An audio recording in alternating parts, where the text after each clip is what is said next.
తూర్పుగోదావరి జిల్లా కడియంలో దివంగత నాయకుడు ముద్రగడ పద్మనాభం సంస్మరణ సభ ఘనంగా నిర్వహించారు. కాపు ఆత్మగౌరవం ప్రతీకగా నిలిచిన ముద్రగడ పద్మనాభం ఆశయ సాధనే ఆయనకు నిజమైన ఇవ్వాలని కాపు నేతలు కొనియాడారు. రాజకీయాలకు అతీతంగా ఈ సభలో కాపు నేతల అభిమానులు పెద్ద ఎత్తున పాల్గొని ఘనంగా నివాళులర్పించారు. కడియంలో జీఎన్ఆర్ కన్వెన్షన్ సెంటర్లో ఆదివారం ఈ కార్యక్రమం జరిగింది. కాపు సమాజ హక్కులు సంక్షేమం కోసం జీవితాంతం ఉద్యమ పాటలో నడిచిన ముద్రగడ సేవలు చిరస్మరణీయమని కాపు ఐక్య వేదిక నాయకులు పేర్కొన్నారు. సమాజంలో వెనుకబడ్డ కాపుల సంక్షేమం కోసం ఉద్యమ జెండా ఎగురవేసి వారి హక్కుల సాధనకు నిరంతరం పోరాడిన నాయకుడు ముద్రగడ పద్మనాభాన్ని గుర్తు చేసుకున్నారు. రాజకీయాలకు అతీతంగా కాపు జాతి కోసం ఆయన చేసిన ఉద్యమం చరిత్రలో నిలిచిపోతుందని కొనియాడారు. ఆయన ఆశయాలు ముందుకు తీసుకెళ్లడం ద్వారా నిజమైన నివాళులు అర్పించిన వారు అవుతామని పిలుపునిచ్చారు. నాయకులు అంటే ఎమ్మెల్యే పదవులు వచ్చినాయి మనం పెత్తనాలు చేయటం కాదు, ప్రజలకి సర్వీస్ చేయాలి, ప్రజల్లో మమేకమైపోవాలి.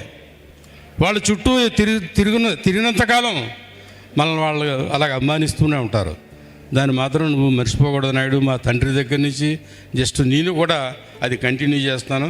ఈ రోజు కూడా నేను అవటాగల కారణం ఏంటంటే ఆ రోజుల్లో డబ్బులు ఇచ్చి ఓట్లు కొనుక్కునే పరిస్థితి ఆ రోజుల్లో లేదు. అయితే ఈరోజు పరిస్థితి వేరు. ఈరోజు ప్రజలలో ఉన్న వ్యక్తులకి సీట్లు ఇస్తున్నారంటే అది కూడా ఈనాడు లేదు. ఎక్కడెక్కడి నుంచో దిగుమతి చేసుకుంటున్నాం. లోకల్గా ఉన్న వాళ్ళకి ఛాన్సులు లేవు. కాబట్టి ఈ విషయంలో మాత్రం లోకల్గా ఉన్న వాళ్ళకి ఛాన్స్ రావాలి అంటే నిన్న మొన్నలో జరిగిన సిజేపీ కాక్రోజ్ జనతా పార్టీ ఒకటి పెట్టారు. దానికి వాళ్ళు మొత్తాన్ని దేశాన్నే ఒక ఊపు చూపించారు. చేసిన రిజర్వేషన్ గురించి అని మరి ఆయన తెలియజేయడం జరిగింది చంటి గారు. మరి ఆ రోజు ఆయన భుజాన్ని వేసుకోవడం వల్ల ఇవాళ కూడా ప్రభుత్వాలు ఆలోచిస్తున్నాయి. ఈ విషయం వచ్చినప్పుడు ప్రతిసారి కూడా చాలా సున్నితంగా ఆలోచిస్తాయి. చాలా ముఖ్యమంత్రి వర్యులు ముద్రగడ పద్మనాభం గారు దీక్షగా దిగుతున్నాడు అంటే గడగడలాడే క్యాబినెట్ మీటింగ్ అర్జెంటుగా పెట్టవలసిన పరిస్థితి వచ్చే నాయకుడు.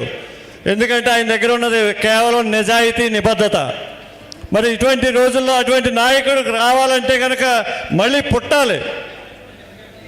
మరి అటువంటి నాయకుడికి మరి నివాళులు అర్పించడం ఇవాళ నిజంగా చాలా అదృష్టంగానే భావించాలి.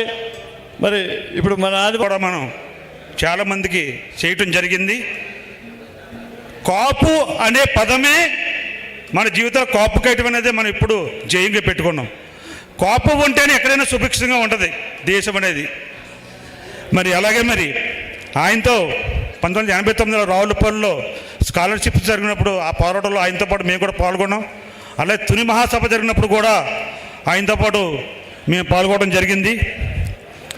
మరి ముఖ్యంగా రాష్ట్రంలో ముఖ్యంగా గుర్తుంచుకోవాల్సిన 3 పాయింట్లు